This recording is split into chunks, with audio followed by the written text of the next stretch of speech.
Hey, what's happening, everybody? Chuck Billy from Testament. You're listening to Interview Under Fire.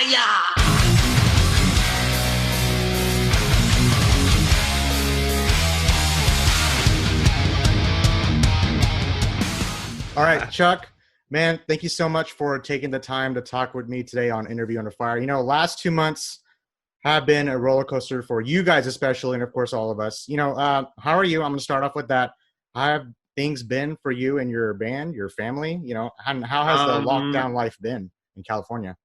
Well, I mean, it's been like everybody else. We're doing the right thing, quarantining ourselves. You know, when we got home from our European tour, we got ill and kind of rode that out till, feeling better. And over time, it just, like I said earlier, we've been trying to do things and stay busy and stay quarantined and wear masks when we do go out and do the right thing. And, it's kind of been our life. And we see that's kind of how life is changing now out in the world when we go out there.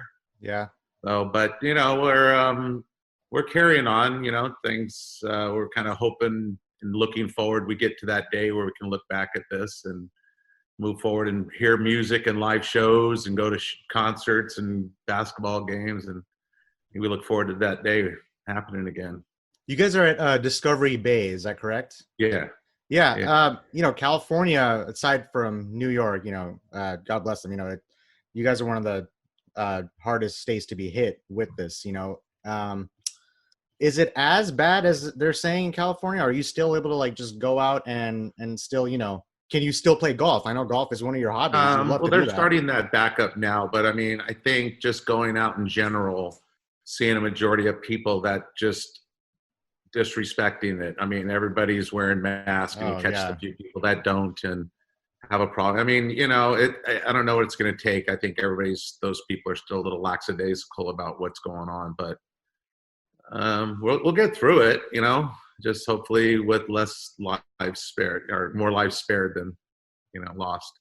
Yeah. It's the way I'm seeing it from a perspective, it's coming from my end. I actually have family in Italy who actually got the virus, and I think it changes someone's perspective on how things are unless their family gets hit. And unfortunately, I don't want it to come to that where, okay, their family has to, or somebody they care about has to be affected with something serious that's going on in the world. That way they'll take it seriously.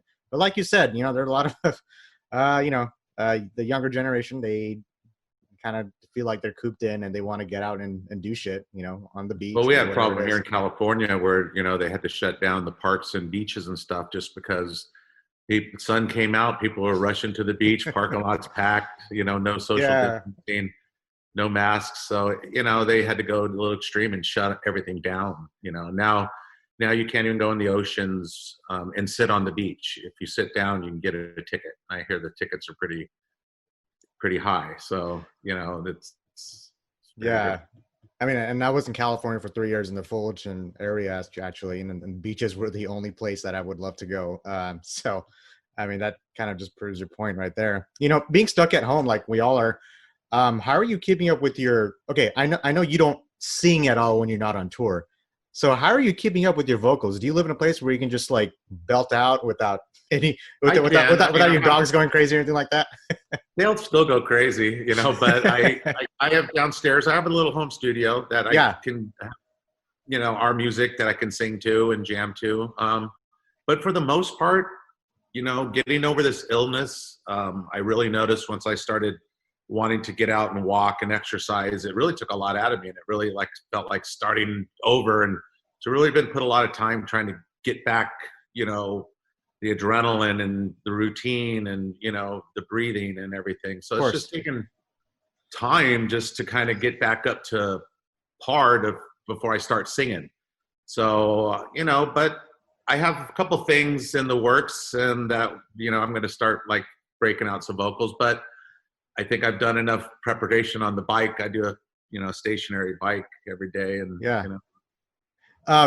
So with that COVID, before we get into what you were, keeping yourself busy with, did the virus change your daily routine? Did it have any effect on your health now going forward? Did it change anything up for you? Well, I think so. I mean, we can assume, I don't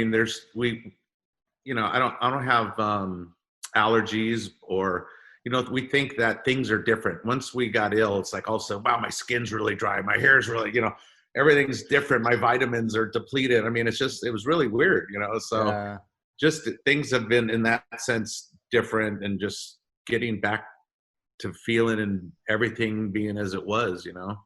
Yeah, you talked about the home studio too. And does this pandemic, you know, now that we're all home, does this open up new things for you personally and artistically that maybe you have not noticed before about yourself? And we're 2 months into this thing, and, you know, trying to not go crazy at home. And here I am doing podcasts with amazing people like you, know, just something new that I discovered about myself that I love doing. Well, you know, if it was 8 months ago and this was going on when we were in the middle of writing a record and doing all that, focusing on that during the summer while everybody's out enjoying the weather, it's different. You know what I mean? So, yeah. Yeah, it took you guys, what, 9 months to write that record as opposed to like 2 years from the previous one? Yeah, the process was much better. But we came off of that Slayer farewell tour. Yep, so I was at that. Something with that, just the vibe out there, hanging with everybody, getting prepared, knowing we're going to go right in and start working on it, and just staying focused. And, you know, I think a lot has to do with it. You know, I think Eric, the previous record, we just, you know, just couldn't get it done. This time, I think he just came into it ready to go, had a lot of riffs, and really brought a lot of different riffs to this record, which made this really interesting writing because all the songs were so different and so individual. And so it really made me kind of, you know, especially singing wise, because some of the riffs, City of Angels, I got to put that one out there because that was some of the chords he chose weren't like comfortable for me to sing. You know, they were putting me out of my comfort zone. And in the past, I'd usually kind of fight him on it, maybe argue and go, oh man, change that there. But I really didn't do that on this. I really kind of just took it in, absorbed it, and worked through it. And it actually pushed me out of my comfort zone, but it actually made me a little more creative with it. And find things like on this record, for instance, City of Angels, you know, was a song that was like never should have made the record. I didn't want it to because I felt it didn't fit the vibe of the other faster songs. And how it made the record and the way it went down to me recorded in it, I found myself trying a new vocal texture, I guess, when I come in the verse, and in some of the bridge and chorus, I started doing some harmonies, and I never do that kind of stuff. So I was doing some other things that I never really tried. And so I thought that was kind of cool after this many records to still be trying to do new things. And I think that's what made this record is a little special. That is, it was really pushing out ourselves to make it better, you know, instead of settling with something that we could have did before, or, you know, use the same formula or something. I don't know. Well, I mean, you pointed out right there, this is 13 albums in, man, and you guys are still exploring things that you've never done before. I mean, you're talking about vocal harmonies. Chuck Billy, what? And then exactly, City of Angels, and that's actually my favorite song, ironically enough, on that record. Wow. Before we get into Titans of Creation, an absolute beast of a record, I want to talk about, you know, you've been touring for over 35 years, you know, and what was your favorite part about touring now that you kind of just, you know, came back from a Europe trip and now you're just taking a step back, look at the big picture? Does it make you see things in a different way now? Like, does this make you appreciate that life even more? What was your favorite part about it? It was like fans, culture, food, so many things. Well, I mean, it all ties together. You know, when you're first starting and beginning, you know, we were young kids from California that never left California. We left to go to New York, was the farthest we went to make a record.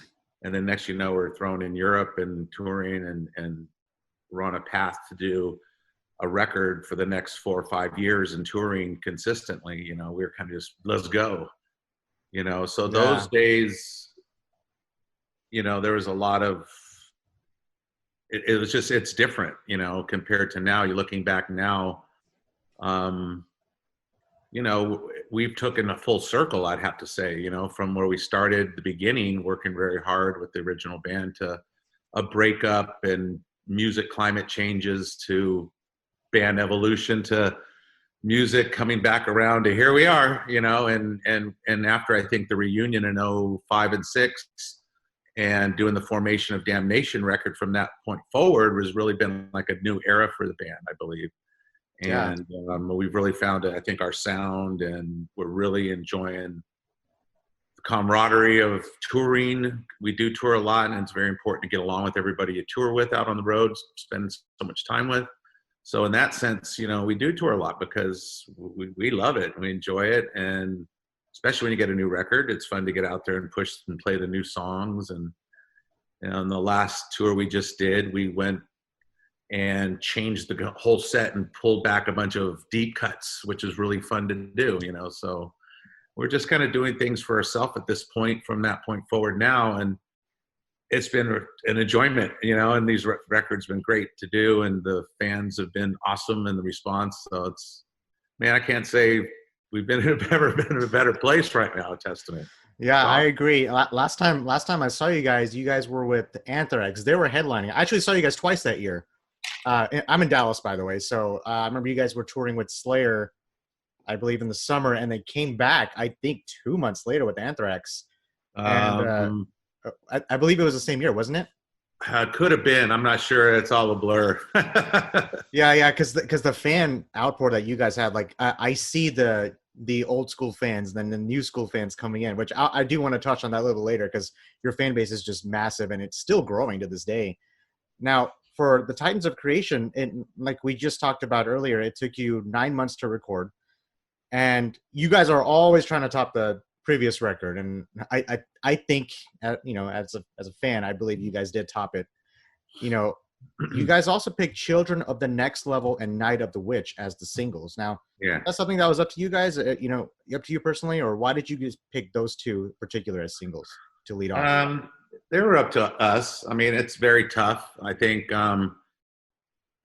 you know, talking to the label and trying to feel what song represents the record. And, you know, it's always a tough decision, especially for this one. There were so many tracks that were like, man, we should play that. No, someone else was telling us, no, you should push that one. So when it came down to it, you know, we chose Night of the Witch because I thought it was a different form of Testament, especially adding Eric's vocals in there in the chorus. It was something new that we were doing as Testament, and it'd probably hit people as a different sound and feel out of the gate. And it was a killer song, you know. Yeah. And then the second single was a different one, actually. And we're sitting back thinking, well, wait a minute, Children of the Next Level, man, that's the first song on the record. It's obviously a great song. And that was one of the first songs we wrote. So that was kind of one we kind of wrote. It was killer, and put it aside and wrote the whole record and kind of forgot about it. And so we're like, wait, that's the song, you know, that needs to be pushed out. And I'm glad we chose that, because when we pushed that one out, we knew that we were going to tour a lot, and we didn't have time really to do a video. And we were kind of tired of doing performance videos. We've done so many videos, and it's always, okay, set up, you know, perform, and we'll let it you out. That kind of, you know, wasn't like, you know, we're on the first priority at that point. So I seen this guy's work for the animation of the video, and I loved it. And I reached out to him, and we talked, and we decided let's do that and do an animated video for this. And Children of the Next Level would be a great choice because it's about Heaven's Gate, and it would make he could use some really good visuals putting that video together, and people could really understand the story when they see that. That's the one with the animation, right? Yeah. I thought that was absolutely great. That was perfect. The way that was all, this is fun and different for us, and you know, so it was just, again, trying something different. We have none, but it was fun, you know, and I enjoyed it. I'm glad we chose to do that, and now I want to do another one. You know? Hey, you had that home studio, and so might as well take advantage of it, right? It took you 9 months, and now you got it out of the way. Now what? It's like you have all this, like, let's get it going. You know, with the album release that came out, you know, we're already like past, you know, over a month old. Came out April 3rd. Did maybe, you know, they're, you know, friends of yours like Lamb of God, they actually even like pushed their album release further down the road. Is that something that crossed your mind? You know, maybe that's something we have to do, or do you want to, or just sticking to the schedule? Just for a second, but at the same time, our campaign had already started January 31st, before everything was kind of happening. So at that point, we decided, let's just keep the campaign rolling instead of just stop it. We felt that people are all at home. This would be cool to get something new in their hands, some new music, maybe, you know, for their enjoyment. Yeah. we knew we'd suffer, definitely physical sales, just for the fact that there is no shelf space really anymore in the first place, but people can't go out and buy it. So we knew that'd be a problem. But again, I feel confident that this is a good record that eventually everybody's going to catch on and listen to it and find it somewhere down the line, you know? Yeah. Hey, I bought your record and it's sitting right there on my shelf. So, and I still buy records. I believe I think a lot goes into the work behind the record and the artwork and everything else in between. Well, I just got this in the mail. I saw that back there. And it's one of those 3D ones. I don't know if you really can see it. It's kind of like a hologram. Oh my gosh. Can you actually purchase this? Yeah. You go to Nuclear Blast site, but it's a very cool hologram, the whole thing. And it's got some very cool discs in there. So who did the artwork? Pardon?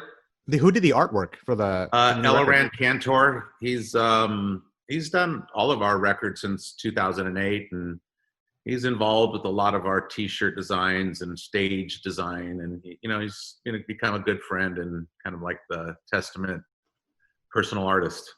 That's pretty awesome. Yeah, shout out to him. Now, I want to talk about something that's a common denominator that's been going on with my guests lately. It's live streaming. So we've seen bands like Code Orange and Insomnium do the whole live streaming on the stage and then broadcast it for the fans in an empty venue, and they would broadcast it for the fans. Do you think, as an artist, do you think the quarantine-induced live streaming surge is going to affect the touring musician business going forward? Do you still see bands doing this even after all this is over? Doing the live stream? Yeah. Yeah, I mean, why not? I mean, especially bands that aren't necessarily touring bands. There's still a lot of great bands out there that don't really tour, that have other, jobs and stuff like that. That's great.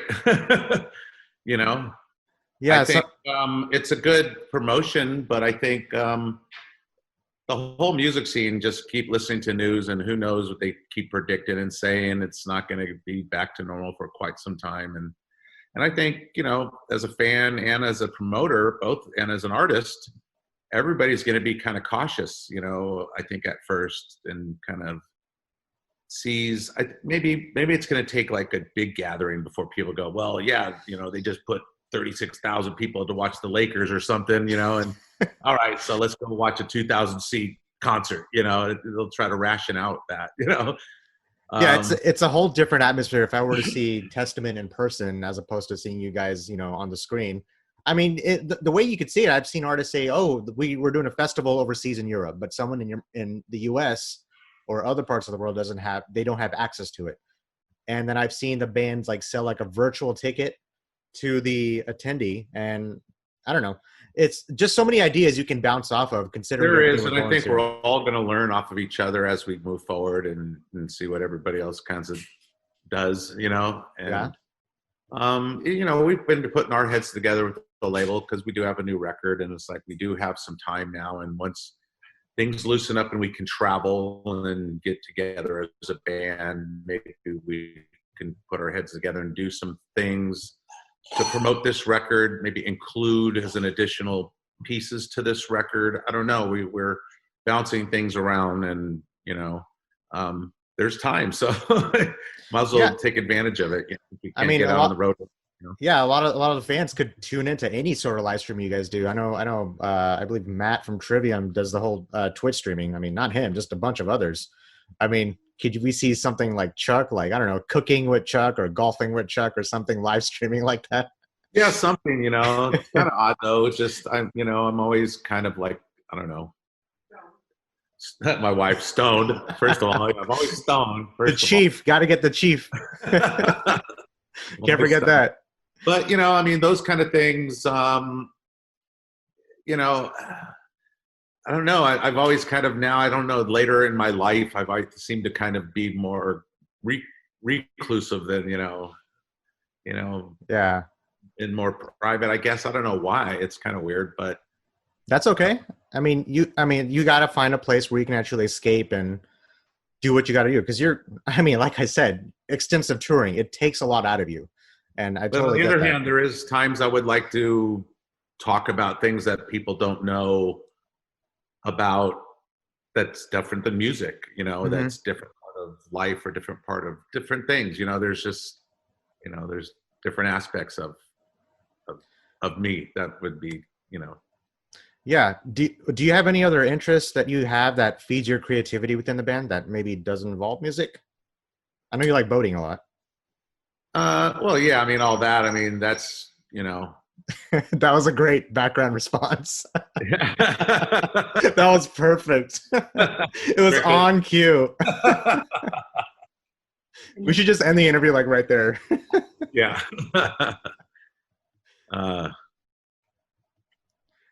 But anyway, like any other things that you have that doesn't involve music that just feeds your. Well, I'm I like I said, well, I got the Chief thing still going. Yeah.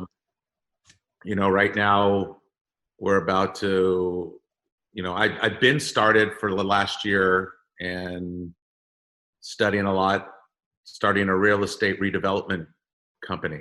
Okay. Which basically is flipping houses. Yeah. So I've been basically studying a lot of that. And now I'm in business with a few people, our friend in Arizona, doing some joint venturing on some properties and flipping houses with them. So, I mean, how do you like that? Is it, do you enjoy it? It's like kind of like a break of the routine. Me and my wife owned a few houses and we've lived in them, fixed them up and sold them and did very well. And it's like, man, we love doing this. We love, taking something, tearing it apart, putting it together our own way and moving on. And that was kind of the start of it. And, so I just kind of got sucked into that. For the last year, I've been going to, right off tour, I'll go to some boot camps and, spend a weekend, taking a 8-hour class, with 100 other people, learn how to flip houses, set up your business from the ground up. Yeah. That's kind of what I've been focusing on. And, that's for plans down the road. Hopefully, hopefully I can launch it and keep this thing growing and eventually, have a real estate redevelopment company somewhere down the line. That'd be amazing. Of course, I am 1,000% sure you'll see a fan down the road. It's like, oh my God, you're not Chuck Billy, are you? Well, like, the funny thing about it, I keep my picture low on my promotion and my advertisement because I don't want to do that. But then I'm thinking, why shouldn't I? Yeah. I should do a little board where everybody drives and have me on stage going, let me buy your house. I want to buy your house right now. I'm telling you right now, you got your biggest house that you want to sell me right now. That's, any condition.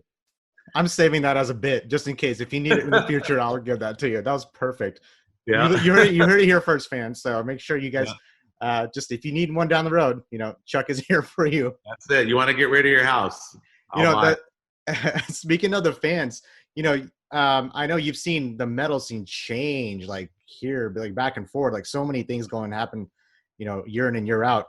Do you see a different a scene from where you started to where you are now? Do you see things differently?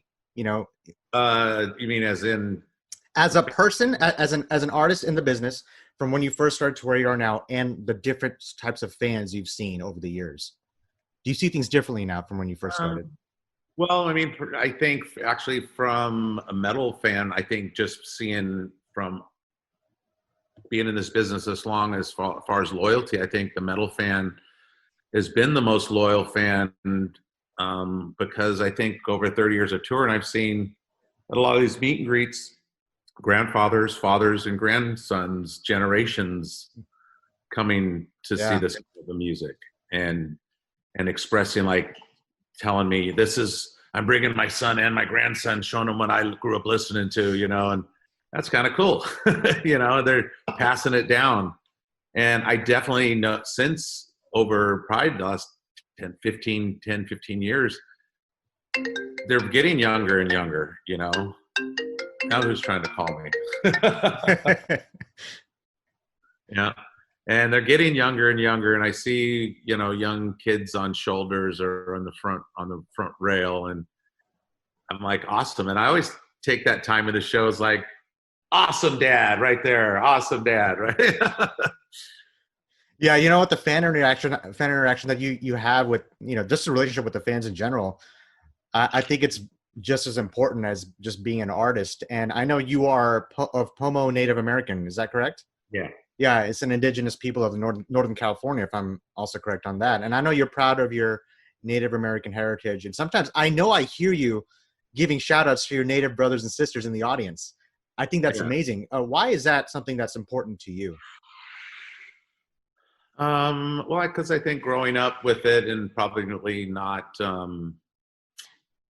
being as expressing myself with it as much until I think once I got ill with cancer and kind of used my Native roots and ancestry and spirituality getting me through that was a whole different experience for me. And I think, before that, I never really stepped into that in my lyrics so much. Maybe Trail of Tears, but that wasn't really touching on much of personal experience. Yeah. So moving forward after that, that's when I started doing like Native Blood and more songs like that. And I think you won an award for that too. Yeah, actually that did. Funny you say that. I just seen it yesterday. It reminded me, I'm like, oh, cool. What is that thing there? I'm like, oh, that's the video award. But yeah, Native Blood. And actually funny, it made it on that show Banshee as well. Seen that one on tour. Oh, nice. Like, oh, cool. Of course, it's the bad scene when the cops raid the reservation searching for one of the natives, and he's in a biker house and drugs and everything. And they're playing Native Blood as they're pulling up. I don't think you can get any more metal than that. Yeah. So before we finish up, I have a couple more questions. This is actually one of my favorite ones. I'm sure you have a lot of collaborations you've done already with artists. I believe you also helped with the new Lamb of God record with one of the being a guest vocal on there. Yeah. Is there any artist out there in the world, doesn't have to be metal, that you would love to collaborate with that you haven't already? Well, I mean, there's tons. I mean, of course, my Iron Maidens or my Metallicas or yeah. Yeah, I mean, those would probably be my number ones right there. Me and Zet do collaborate a lot. We did a Dublin Death Patrol record. I don't know if you ever checked that thing out, but that me and him and me and Zet actually, I've been writing with Zet, 4 or 5 records now, and he wrote on this record. He wrote Paul's Prophet with me on this record, and he's wrote a lot of songs with me. But we did 2 Dublin Death Patrol records together. We wrote. So he's very still involved in this band as a writer. He grew up and knows Eric and those guys very well. It's always interesting to hear the responses when it comes to this question, because I've heard so many different kinds of answers, and it's interesting when I hear an artist that's not even related to metal, and sometimes they would just say like some classic composer that doesn't even pertain to metal. I think it's really unique how the genre of this music can just branch out into any other subgenre and make it blend. I think it's very unique. Yeah. Well, it is. I mean, I think especially this genre of music doesn't get the recognition for the talent that it has, especially, Grammys and all that kind of stuff. Yeah. There's probably more talented artists in this genre than a lot of those award-winning artists, in my opinion. That somehow those pop artists pop through, or somehow they just I see some artists I don't get, but yeah, no, I agree. Now this is the last part of the interview. This is one of my favorite parts, actually. So what I'm gonna do, I'm gonna put you on the hot seat. I'm gonna read a lyric. I'm gonna see how well you know your own songs. Okay, you just you name the song. Okay, I think I'm gonna start off easy though. All right. I'm going to start this easy. Sanctified by the crimson, by a diabolical drifter, the night stalker prowls to hunt you down. That's City of Angels. Oh, yeah. Yeah. Well, yeah, that was going to come, obviously. The spirits of anger come up from the gallows, conjured my demons appear, summoned to my cast, pray this deadly mass. I'm throwing it way back with this one. Raging Waters. Burnt Offerings. Burnt Offerings. Okay, it was either one of those two, yeah. I think this was when before you guys called yourself The Legacy, and then changed it to Testament. Is that correct? Yeah, actually, Zet was in the band when it was Legacy, when he quit to join Exodus. Right. That's when I came in, and we were in the studio as Legacy, but delivered it as Testament by the time we got out of the studio. I thought so. Okay. I've conquered all my fears. My destiny awaits. I'm no longer slipping. I'm not slipping away. No one is out to get me. No one will get in my way. No longer upside down. I've turned my life around. Lord meets the eye. Yeah. I was gonna give you a hint. Think new era, and that was like Formation, Damnation. So you're doing fine. You're good. The truth is war and suffering. I am a stronger man. Man who I am. I am man.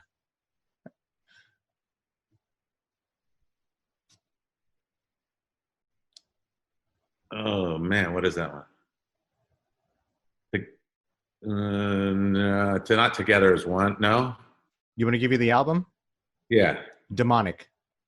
Okay.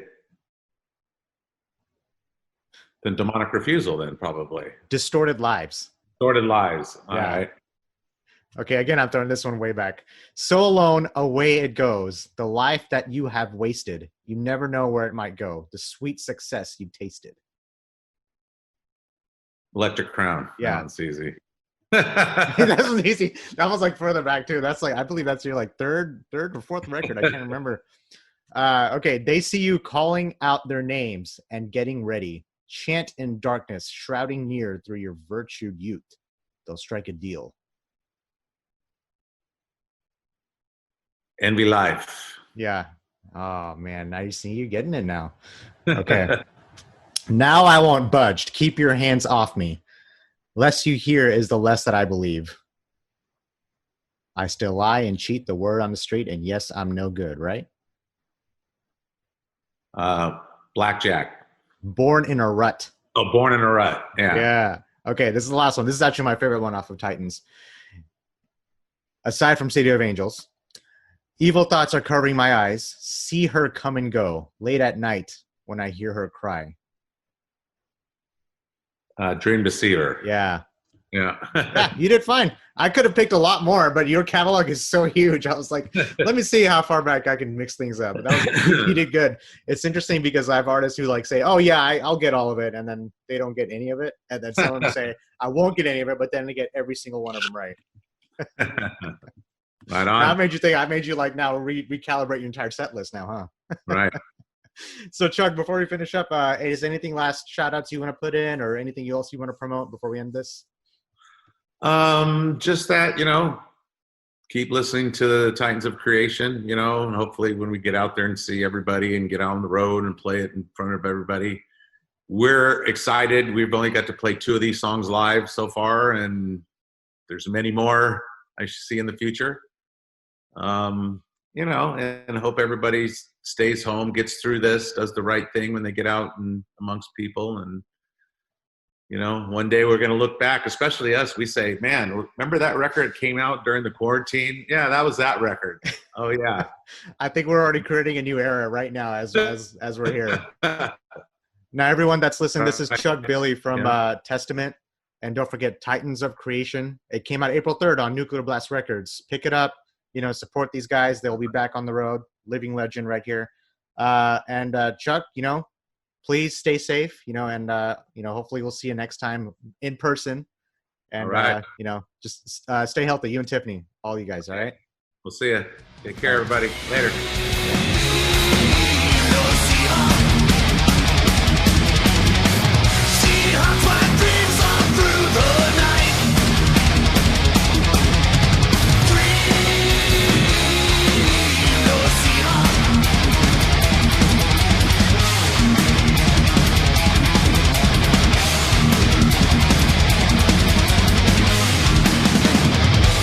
Hey guys, thanks for listening to Interview Under Fire podcast. If you guys liked what you heard, please subscribe and share our channel.